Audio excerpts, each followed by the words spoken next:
की तुम्ही सगळ्या सोयऱ्यांची जर अंमलबजावणी आजच्या कॅबिनेटमध्ये नाही केली तर मराठा समाजात तुमच्याविषयी विनाकारण नाराजीची लाट जाणार। राज्यभर जे खोटे गुन्हे दाखल करण्याचं एक जे सत्र सुरू आहे, पोलीस प्रशासनाकडून जे एसपींच्या मार्फत जो दबाव सुरू आहे की खोटे गुन्हे दाखल करण्याचा, आणि त्यांचं म्हणणं आहे की गृहमंत्र्यांचे आदेश आम्हाला करायला लावले।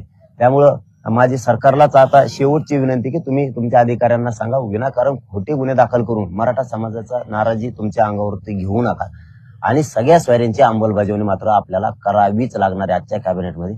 जर तुम्ही आज त्या कॅबिनेटमध्ये सगळ्या सोयऱ्यांची अंमलबजावणी नाही केली तर मराठा समाजाची प्रचंड नाराजीची लाट मात्र या राज्यात राहणार आहे। याची ही काळजी मुख्यमंत्री शिंदे साहेब आणि उपमुख्यमंत्री फडणवीस साहेबांनी घ्यावी, ही माझी त्यांना शेवटची विनंती की तुम्ही सगळ्या सोयऱ्यांची जर अंमलबजावणी आजच्या कॅबिनेटमध्ये नाही केली तर मराठा समाजात तुमच्याविषयी विनाकारण नाराजीची लाट जाणार आहे, आणि तुम्ही ती नाराजी अंगावर घेऊ नये, कारण शब्द सगळ्या सोयऱ्याच्या अंमलबजावणीचा तुम्ही दिलेला आहे।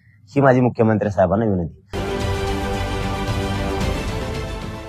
देश विदेशातील प्रत्येक घडामोडींचे लाईव्ह अपडेट मिळवण्यासाठी आता साम टीव्हीच्या सर्व सोशल मीडिया प्लॅटफॉर्मला लाईक, फॉलो आणि सबस्क्राईब करा। तसंच सर्व नोटिफिकेशनसाठी बेल आयकॉन प्रेस करायला विसरू नका।